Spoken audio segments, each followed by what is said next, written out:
Hi guys, ఈరోజు మా పొలంలో వరి నాటు వేస్తున్నాము. వరి నాటు ఎలా వేస్తారో మీకు ఈ వీడియోలో చూపిస్తా. వీడియో చివరి వరకు చూడండి గైస్.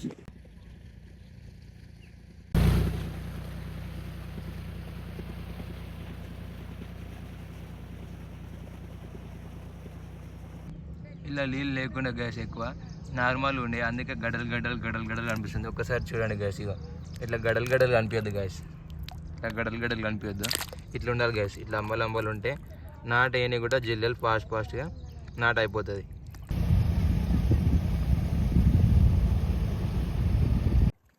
ఇది మన తుకం గ్యాస్, ఒకసారి చూడండి ఎలా ఉందో.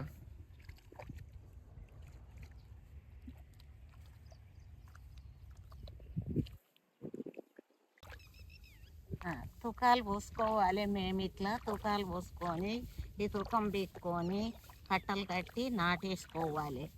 నాటేసుకుంటే మాకు ఈ చెరువు వెనుక భూములు నాటేసుకున్న తర్వాత ఈ చెరువు వెనుక నీళ్ళు వస్తేనే మాకు పంటలు, నీళ్ళు రాకపోతే మాకు పంటలు పండాయి. చిల్లరని నీళ్ళు ఇచ్చినా కానీ మాకు ఈ పంటలు పండుతాయి. చిల్లర నీళ్ళు లేకపోతే పంటలు పండాయి. మాకు కోళ్ళు నీళ్ళు వస్తలేవు.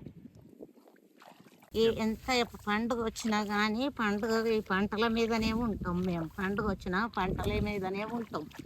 ఈ పండుగలు పంట పండితే మాకు పండుగ చేసుకున్నట్టు. కానీ మేము ఏ పండుగ వచ్చినా కానీ కూడా ఈ పంట చేనులోనే ఉంటాం. ఇదే పెద్ద పండుగ మాకు. ఈ చేనులలోనే పొలంలోనే ఈ పొలం పనే పండుగ మాకు.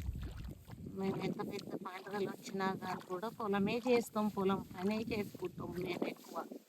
ఆ పండుగ ఎప్పుడు చేసుకుంటామో ఎప్పుడు చేసుకోమో మాకు తెలియదు. ఒకసారి చూడండి గాయస్, నాటు ఎలా వేస్తున్నారు.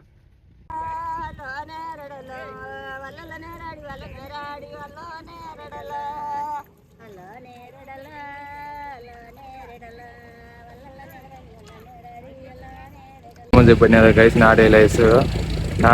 మనము నాటే వేసుకుంటాం. మన దగ్గర ఇక్కడ సైడు పత్తి, జొన్నలు, శనగలు, పెసలు అలాంటివి పండియలేము మన దగ్గర. ఎందుకంటే మనది చేను పొలం గైస్.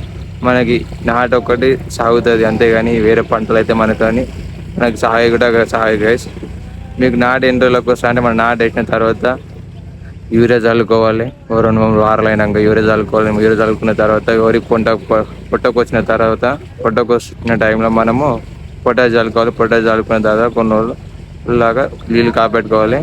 వరి వేసిన తర్వాత నుంచి 120 నుంచి 125 రోజుల దాకా టైం పడుతుంది గైస్. 125 రోజుల తర్వాత మనకి పంట పండుతుంది గైస్. పంట తర్వాత మీకు వీడియోస్ చూపిస్తాను. మా పొలంలో నాటు పని అయిపోయింది. వీడియో నచ్చితే లైక్ చేయండి, సబ్స్క్రైబ్ చేయండి విలేజ్ వ్లాగ్స్కి.